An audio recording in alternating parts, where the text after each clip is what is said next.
Hello, નમસ્કાર. ધોરણ 9 ગણિત પ્રકરણ 8 ચતુષ્કોણ ભાગ 1માં આપનું હાર્દિક સ્વાગત છે. આપણે અહીં ચતુષ્કોણની વ્યાખ્યા સમજીએ. 4 સમતલીય બિંદુઓ એટલે કે એક જ સમતલના બિંદુઓ પૈકી એટલે એમાંથી કોઈ પણ 3 બિંદુઓ સમરેખ ન હોય તો તેવા 4 બિંદુઓને ક્રમમાં જોડવાથી મળતી બંધ આકૃતિને ચતુષ્કોણ કહે છે.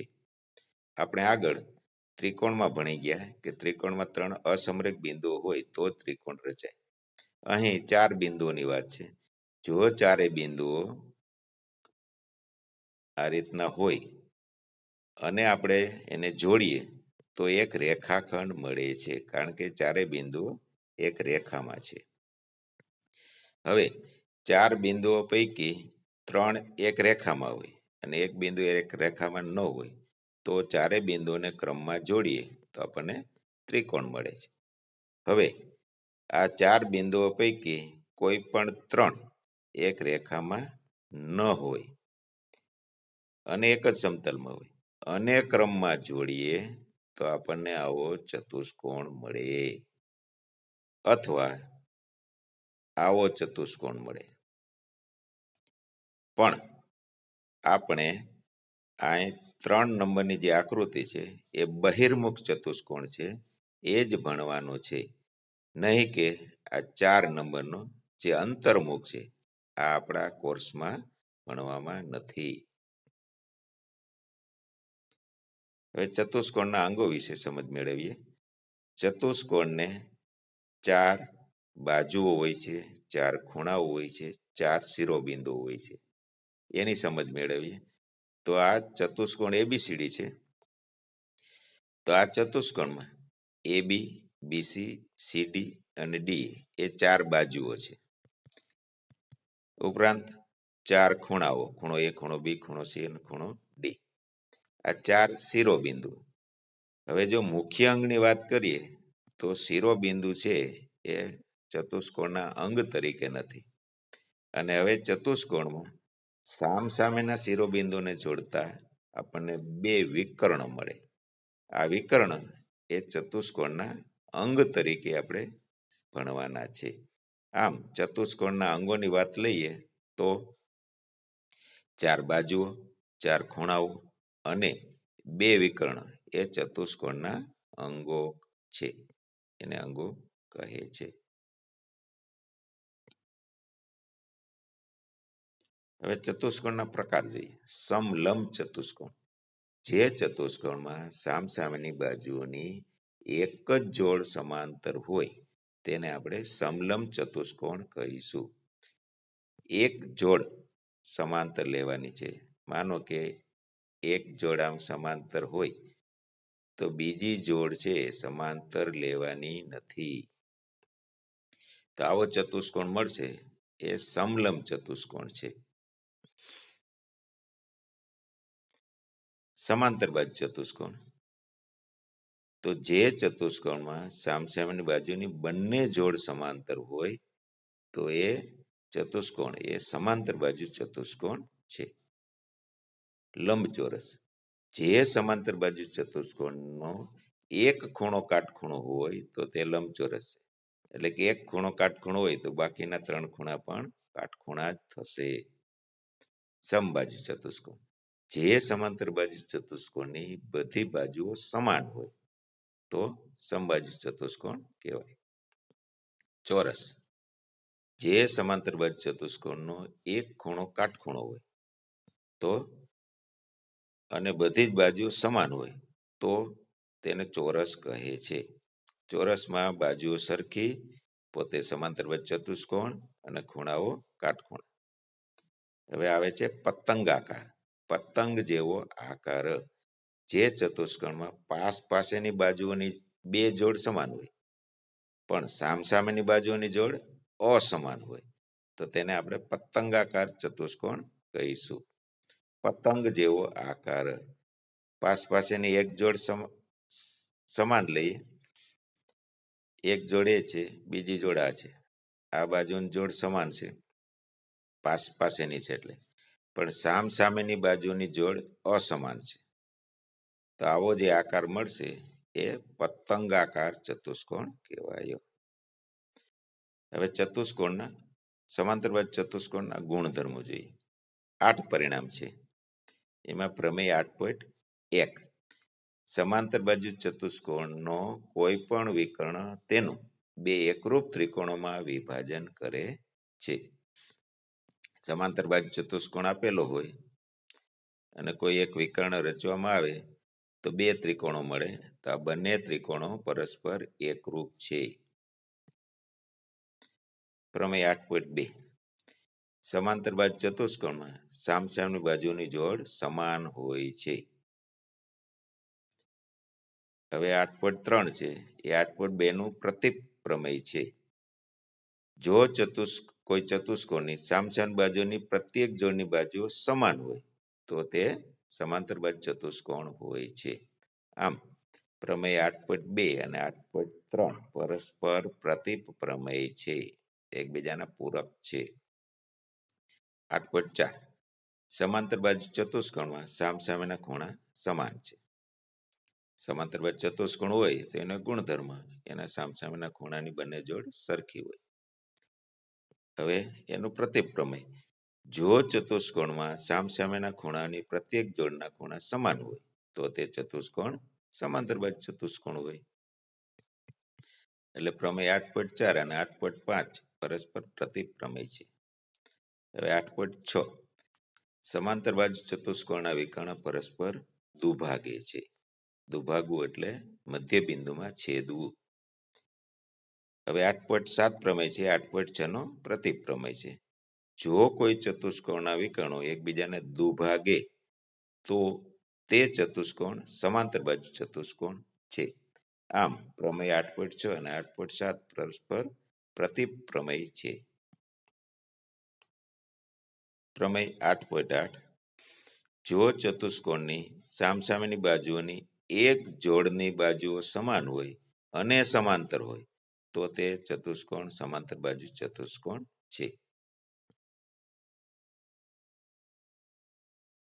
હવે જે આપણે અહીંયા 8 પરિણામની સમજ મેળવી પ્રમેય 8.1 થી 8.8 એને ટૂંકમાં યાદ રાખીએ તો જો ચતુષ્કોણમાં સામસામેની બાજુઓ સમાન હોય અથવા સામસામેના ખૂણાઓ સમાન હોય અથવા વિકર્ણો એકબીજાને દુભાગતા હોય અથવા સામસામેની બાજુની કોઈ પણ એક જોડ સમાન અને સમાંતર હોય તો આ સમાંતર બાજુ ચતુષ્કોણ ના ગુણધર્મ છે. એટલે કે આ ચતુષ્કોણ સમાંતર બાજુ ચતુષ્કોણ છે.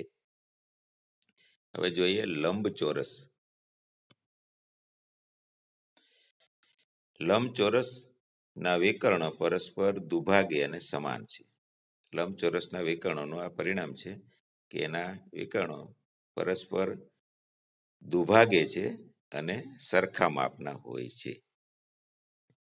હવે સમબાજુ ચતુષ્કોણનું વિકર્ણ બાબતનું પરિણામ કે એના વિકર્ણો પરસ્પર કાટખૂણે દુભાગે છે, 90 અંશના ખૂણે મધ્ય બિંદુમાં છેદે છે. વિકર્ણ બાબતનું ચોરસનું પરિણામ કે ચોરસના વિકર્ણો પરસ્પર કાટખૂણે દુભાગે અને સમાન હોય છે. ચોરસના વિકર્ણો પરસ્પર 90 અંશના ખૂણે મધ્ય બિંદુમાં છેદે અને બે વિકર્ણો સરખા માપના હોય છે. પતંગાકાર એ માટેનો વિકર્ણ એક વિકર્ણ બીજા વિકર્ણના લંબ દ્વિભાજક નો ભાગ હોય છે. હવે આ જે 4 પરિણામ છે લંબચોરસ, સમબાજુ, ચોરસ અને પતંગાકાર એના વિકર્ણોની જે ચર્ચા છે એના પ્રતીપ વિધાન પણ સાચા છે. એટલે કે લંબચોરસની વાત લઈએ તો જો કોઈ ચતુષ્કોણ હોય એના વિકર્ણો પરસ્પર દુભાગતા હોય અને સમાન હોય તો એ આકૃતિ લંબચોરસ હોય છે. આ રીતે બાકીના પરિણામના પણ પ્રતીપ વિધાન લઈ શકાય.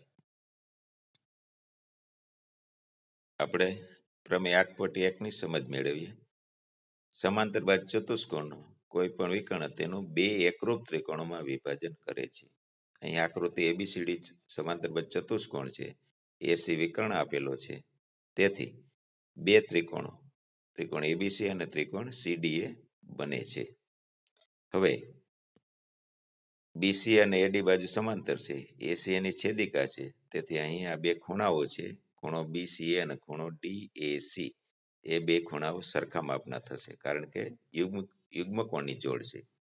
એ જ રીતે એડી અને ડીસી સમાંતર થાય, એસી એની છેદિકા છે, તો ખૂણો બીએસી અને ખૂણો ડીસીએ એ પણ સરખા માપના થાય, કારણ કે યુગ્મકોણની જોડ.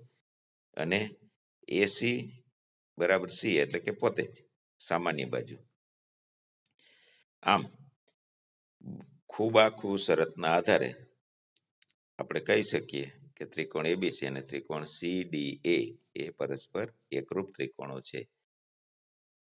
તો આવી રીતે વિકર્ણ એસી સમાંતરબાજુ ચતુષ્કોણ એબીસીડી ને બે એકરૂપ ત્રિકોણો એબીસી અને સીડીએ માં વિભાજિત કરે છે. પ્રમેય 8.3 ની ટૂંકસાર આપેલો છે, જેને આપણે જાતે સાબિત રૂપે લખીશું. જો કોઈ ચતુષ્કોણની સામસામે બાજુની પ્રત્યેક જોડની બાજુ સમાન હોય તો તે ચતુષ્કોણ સમાંતર બાજુ ચતુષ્કોણ છે. કારણ આપવાનું છે કે શા માટે આવું થાય છે. ધારો કે ચતુષ્કોણ એબીસીડી ની બાજુ એબી અને સીડી સમાન છે, તથા એડી બરાબર બીસી છે. વિકર્ણ એસી અહીં દોરેલો છે.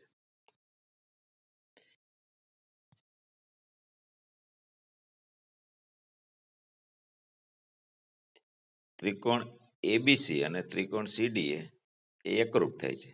તો શા માટે? તો પ્રમેય 8.1 અનુસાર આપણે સાબિતી આપી શકીએ. આ ઉપરાંત બે ત્રિકોણમાં બાબા શરત અનુસાર પણ આ ત્રિકોણો એકરૂપ બતાવી શકીએ.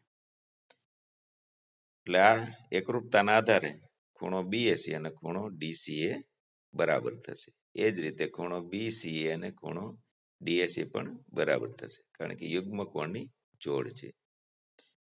હવે તમે કહી શકશો કે એબીસીડી સમાંતર બાજુ ચતુષ્કોણ શા માટે છે?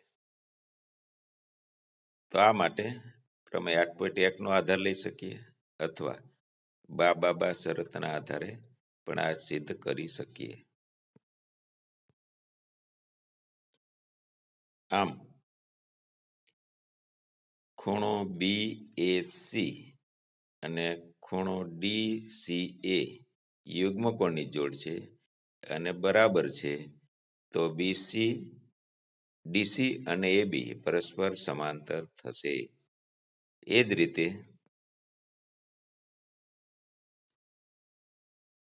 ખૂણો બીએસી બીસીએ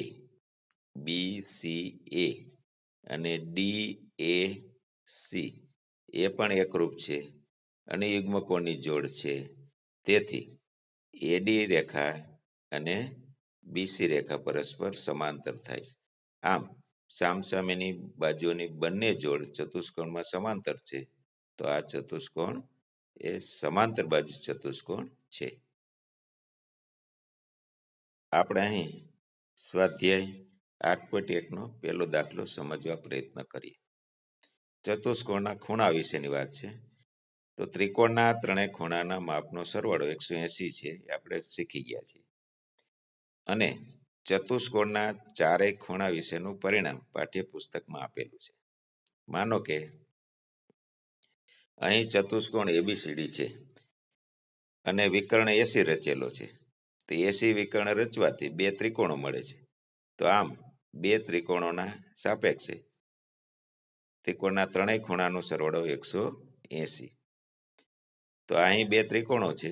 આકૃતિ 8.19 ની વાત કરીએ છીએ, તો ખૂણો એ એટલે કે ખૂણો ડીએસી અને ખૂણો સીએબી બે ખૂણા છે. તો એક ખૂણો આ છે, એક આ છે, અહીંયા 3 છે, એ રીતે અહીંયા 4 લઈએ, અહીંયા 5 લઈએ, તો 6. આવા બધા ખૂણાઓનો સરવાળો લઈએ તો આપણને 180 + 180, ખૂણો 2 + 3 + 4 નો સરવાળો 180, એ રીતે 1, 5 અને 6 નો સરવાળો 180, આ બધા ખૂણાનો સરવાળો 360 થાય છે. તો આમ ચતુષ્કોણના ચારે ખૂણાઓનો સરવાળો 360 છે આપણે સમજી શકીએ. હવે પહેલો દાખલો સમજવા પ્રયત્ન કરીએ કે એક ચતુષ્કોણના ખૂણાઓનો ગુણોત્તર આપ્યો છે 3:5:9:13. આ ચતુષ્કોણના બધા ખૂણાઓ શોધવાની વાત આવે છે. એટલે ધારો કે પહેલો ખૂણો એ છે, બી છે, સી છે, ડી છે, એવા ક્રમમાં લઈએ તો ટોટલ ગુણોત્તર છે 30 થાય છે. ગુણોત્તરનો સરવાળો 30 થાય છે. 3 + 5 + 9 + 13. તો પેલા ખૂણાનું માપ શોધવું હોય તો માપ ખૂણો એ, એટલે કે એનું માપ બરાબર તો 3/30 ગુણ્યા 360 તો 36 નો ખૂણો મળશે. એ જ રીતે બી ખૂણો મેળવવો હોય તો 5/30 ગુણ્યા 360, આવું જે આપણે આગળ શીખી ગયા છીએ. એ જ રીતે ત્રીજો ખૂણો મેળવવો હોય તો 9/30 ગુણ્યા 360 અને ચોથો ખૂણો 13/30 ગુણ્યા 360. આમ 8.1 નો પહેલો દાખલો ઉકેલી શકાય. બાકીના દાખલા થિયરિકલ છે, જે આપણે આસાનીથી શીખી શકીએ. આભાર.